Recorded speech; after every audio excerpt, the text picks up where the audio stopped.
He's inside with his wife." Those 6 words didn't just break my heart, they incinerated the last decade of my life.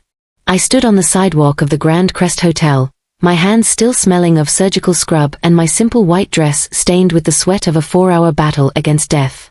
I had just pulled a 7-year-old boy back from the jagged edge of septic shock, and my reward was a human blockade of my own in-laws telling me I'd been replaced like a defective part in a machine.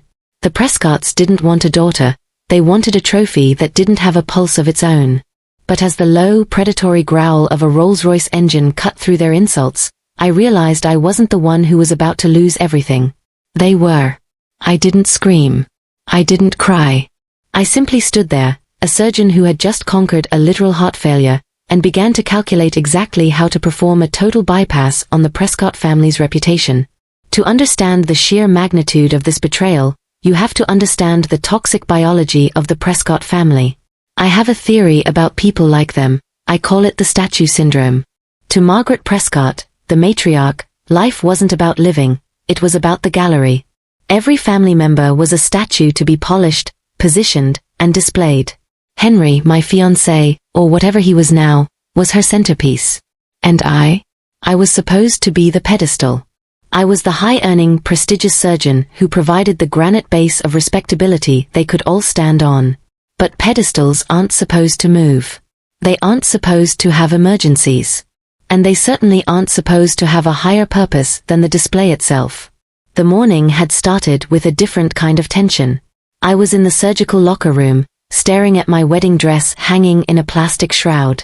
I was exhausted before the day even began.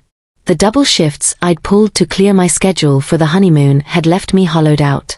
I was a senior trauma surgeon, a woman who lived her life in the high-stakes world of the golden hour, where 60 minutes determined whether a person went to a morgue or back to their family. Then, the pager went off. It wasn't a standard chirp. It was the frantic, continuous wail of a level 1 trauma. I looked at the clock, 8:30 a.m. My hair appointment was at 10 o'clock. The ceremony was at 2 p.m. I should have walked away. I should have handed the pager to Dr. Collins and run to my car. But as I reached the ER, the doors burst open, and I saw him. A 7-year-old boy, pale as the sheets he lay on, his blood pressure cratering, his abdomen rigid. He was in full systemic collapse. His parents were huddled in the corner of the trauma bay, the kind of raw and naked terror on their faces that makes you forget your own name. "Dr. Prescott," Collins said, his voice tight. "He's hemorrhaging internally. Septic markers are off the charts. I need the best hands in the building. Can you stay?" I thought of Henry. I thought of the $80,000 ballroom. I thought of my mother, Ruth, who had spent months sewing lace onto my veil. And then I looked at the boy's hand, tiny, cold, and clutching at the air. "Prep the ore," I said. My wedding dress stayed in the locker. I stepped into the scrub room, and for the next 4 hours, the world outside that theater ceased to exist. Surgery is a form of meditation. You forget the hunger, the fatigue, and the fear. You focus on the rhythm of the suction, the steady beep-beep of the vitals, and the delicate dance of the sutures. We nearly lost him twice. At the 3-hour mark, his heart stopped. The room went cold. I felt the sweat stinging my eyes under my goggles. "Not today," I whispered to the universe. "Not on my wedding day." I massaged his heart with my own hands until the monitor gave a weak, stuttering flutter. Then a beat. Then another. When I finally stepped out of that room at 1:15 p.m., I was covered in the evidence of a miracle. I was vibrating with adrenaline and relief. I grabbed my phone. 42 missed calls. 30 texts. "Where are you? The guests are arriving. Henry is panicking. My mother is livid. Answer your phone, Vivien." The last text from Henry read, "If you aren't here by 2 o'clock, don't bother coming at all. My mother is right about you." I didn't even have time to shower. I wiped the iodine off my arms, threw on the simple white backup dress I kept in my office for hospital galas, and ran. I drove like a woman possessed, my heart hammering a rhythm of pure, unadulterated hope. I thought, surely, when they hear I saved a life, they'll understand.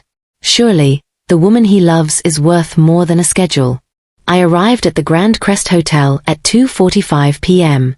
The valet took one look at my frantic expression and didn't even ask for my keys. I stumbled out of the car, my hair half braided and falling apart. But I didn't get to the doors. A wall of black suits and silk dresses blocked the stairs. The Prescotts. It was like a choreographed scene from a Greek tragedy. Aunts, uncles, and cousins. People I had hosted for dinner, people I had given medical advice to for free, all stood shoulder to shoulder. In the center was Margaret. She looked like an ice sculpture in her silver mother-of-the-groom gown. "So," she said, her voice dripping with a satisfaction she couldn't quite hide. "The mater returns." "Margaret, please," I gasped, trying to catch my breath. "The child. He was 7. He would have died. I had to." "You had to choose," Margaret interrupted.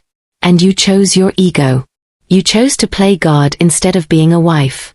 You humiliated my son in front of every prominent family in this city. You left him standing there like a fool while you played with your scalpels." "I wasn't playing," I shouted, the anger finally bubbling through the exhaustion. "I was saving a human being. Where is Henry? Let me talk to him." Henry's sister, Beatrice, stepped forward, her lip curled in a sneer. "He doesn't want to see a woman who treats him like an afterthought. You think you're so important, Vivien. You think the world stops because you have an MD behind your name. Well, the world didn't stop today. The wedding didn't stop." I felt a cold shiver crawl up my spine. "What do you mean, it didn't stop?" Margaret stepped closer, her eyes burning with a cruel triumph. "Henry needed a wife who understands the meaning of the word commitment. He needed someone who knows that family comes before the whims of a hospital. So, we fixed your mistake." "Fixed it?" My voice was a whisper. "Laura was here," Margaret said, referring to Henry's childhood friend, the woman Margaret had always groomed for him. "She was in the front row. She was dressed. She was ready. And when it became clear you were never coming, the minister asked if there was any reason the ceremony couldn't proceed with a different bride. Henry made his choice, Vivien. He's inside right now. With his wife." The world turned gray. I felt the oxygen leave my lungs. For years, I had been the liver for this family. I had absorbed Margaret's insults. I had worked 80-hour weeks to pay off the debts Henry had accrued in his failed consulting firm. I had been the one who filtered their toxins and kept them afloat. And the moment I performed a service for the world instead of for them, they had replaced me like a broken light bulb. I tried to push past them.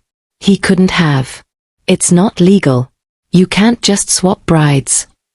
In this city, with our connections." Margaret laughed. "The papers are signed." The guests cheered. They saw a man being rescued from a woman who didn't deserve him. I was about to break. I was about to sink to my knees on that hot pavement and let the weight of the betrayal crush me. And then, the sound changed. The roar of a high-performance engine drowned out the insults. A black Rolls-Royce Ghost swept into the driveway, its polished chrome gleaming like a weapon. It stopped directly behind the Prescott blockade. The valet scrambled to open the door. A man stepped out. He was tall, mid-50s, with a face that looked like it had been carved out of granite. He moved with the kind of effortless authority that makes people move without being asked. Behind him followed 2 men in dark suits and a young, frantic assistant. It was Charles Whitman, the man who owned the hospital, the hotel, and half the skyline. He ignored the Prescotts. He ignored the gasps of the crowd. He walked straight to me. He looked at my disheveled hair, my stained white dress, and the exhaustion written in the circles under my eyes. "Dr. Prescott," he said. His voice was like a low rumble of thunder. "Mr. Whitman," I managed to say. I remembered him now. He was the man I had seen pacing the hallway outside the OR. The man who had looked through the glass with eyes full of a soul-crushing despair. He took my hand. It was the first time someone had touched me with kindness all day. "I followed you here," he said, his voice thick with an emotion he was trying to suppress. "I didn't get to say it at the hospital. They told me you left in a hurry." The Prescotts were staring, their mouths literally hanging open. Margaret stepped forward, her face a mask of fake concern. Mr. Whitman. What an honor. I'm Margaret Prescott, Henry's mother. We were just explaining to Vivien that there's been a slight change in the... Whitman didn't even turn his head. He kept his eyes on mine. My son is breathing because of you, Vivien. The surgeons told me he was gone. They said his heart had stopped. And then they told me that you refused to let him go. You stayed. You fought for 4 hours when any other doctor would have called the time of death. He bowed his head to me. A billionaire, a man who moved markets, bowing to a woman in a wrinkled dress on a sidewalk. My son is my entire life, Whitman continued. And you saved him on your wedding day. I saw your dress in the locker. I realized what you were sacrificing. He finally turned to look at the Prescotts, his eyes turning into shards of ice. I arrived just in time to hear a woman being told she was replaced because she saved a child's life. Margaret's face went from pale to a sickly, translucent white. Mr. Whitman, you don't understand the circumstances. Vivien has a history of being unreliable. We had guests from the governor's office. We had a schedule. A schedule. Whitman's voice rose, vibrating with a quiet fury. Who was the man yelling at this doctor to leave? Who was the one who told her she was dead to this family? The aunts and uncles suddenly found their shoes very interesting. No one spoke. I own this hotel, Whitman said, his voice dropping back to a terrifyingly calm level. And I happen to be the primary donor for the trauma center where Dr. Prescott works. I also happen to hold the notes on the Prescott Family Trust's recent expansion. He looked at Margaret. It's funny how schedules work, Margaret. My schedule just opened up. And the first thing on it is a full audit of your family's standing with my institutions. Now, Whitman said, turning back to me. Dr. Prescott, you look like you've been through a war. My car is here. My home is open to you and your mother. You do not belong on this sidewalk, and you certainly do not belong with these statues. I looked at Margaret. For the first time in 5 years, she looked small. I looked at the hotel doors, where I could see Henry peeking through the glass, his face full of a cowardly, pathetic regret. He had seen Whitman. He realized the pedestal he just threw away was actually the only thing keeping his family from being crushed. I'm done, I said. It was the lightest I had felt in a decade. I looked at Margaret. You wanted a proper wife for your son? You got her. I hope she's good at filtering poison, because I'm resigning as your liver. I turned my back on them and walked toward the Rolls-Royce. As I passed the Prescott clan, they parted like the Red Sea. They were no longer a blockade, they were just people standing in the heat, watching their future drive away in a $500,000 car. Inside the vehicle, the silence was luxurious. I let out a shaky breath that turned into a sob, and then, surprisingly, a laugh. You okay, doctor? Whitman asked gently. I just realized something, I said, wiping my eyes. I spent years trying to fit into a room that was too small for me. I was so worried about being late to my wedding that I forgot I was the one who owned the time. My phone buzzed. Henry. Vivien, please. My mother is out of her mind. We didn't actually sign the papers yet. It was just a ceremony to stop the scene. Come back inside. We can fix this. I didn't reply. I didn't need to. I hit block and watched the Grand Crest Hotel disappear in the rearview mirror. The week that followed was a masterclass in what I call the contrast protocol. When you are a professional, you don't fight with mud, you fight with facts. Margaret Prescott didn't go down quietly. She tried to strike first. I was called into a formal review at the hospital on Wednesday. The board was sitting there, including Dr. Collins. The air was thick with the scent of a hatchet job. Dr. Prescott, a crisp administrator, began. We've received a formal complaint from the Prescott family. They allege that you used a patient case, specifically the Whitman child, as a theatrical excuse to avoid personal obligations, and that you solicited a wealthy donor for personal gain after the fact. They are questioning your ethics. I didn't flinch. I sat there in my white coat, my back straight. Is that the extent of the complaint? They also claim you were unstable upon arrival at the hotel and made threats against their family. I opened my bag and pulled out a digital tablet. Let's look at the telemetry, shall we? I showed them the surgical logs. I showed them the heart rate of the child at the exact moment the Prescotts claimed I was faking an emergency. I showed them the time-stamped video from the hotel's own security cameras, which Mr. Whitman had conveniently provided, showing me standing calmly while a dozen people screamed in my face. And then, the door opened. Charles Whitman didn't knock. He walked in with a team of 3 lawyers. I believe I'm the solicited donor in question, Whitman said, leaning against the doorframe. And I'd like to submit my own statement, along with a list of the Prescott family members who are currently being investigated for filing a false police report and a fraudulent hospital complaint. The review was over in 10 minutes. The administrators weren't just apologetic, they were terrified. They offered me a promotion to Chief of Trauma on the spot. I told them I'd think about it, after my vacation. But the real revenge wasn't in the hospital. It was in the silence. The Prescotts were social creatures. They lived for the invitations, the galas, and the whispered respect of their peers. Within 48 hours of the wedding, the story had shifted. It wasn't the doctor who ran away. It was the family who replaced a hero with a housecat. Henry's wife, Laura, lasted exactly 6 days.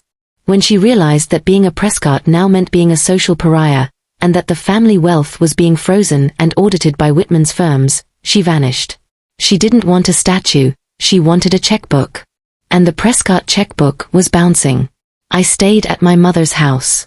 We sat on the porch, drinking tea and watching the sunset.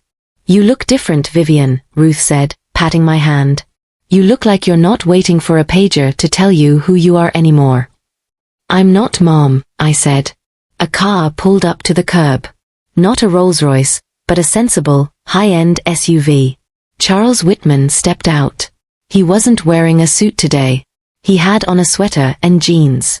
He held a small box of pastries from the bakery my mother loved. He didn't push. He didn't demand. He just sat on the steps and talked about his son, Toby, who was finally sitting up and asking for chocolate ice cream. He wants to see you, Charles said. He thinks you're a superhero. He told the nurses you have magic hands. I looked at my hands. They were steady. They were clean. I'm not a superhero, I said. I'm just a woman who finally learned how to say no to the wrong people so I could say yes to the right ones. Henry tried to see me one last time. He showed up at the hospital a month later, looking haggard and desperate.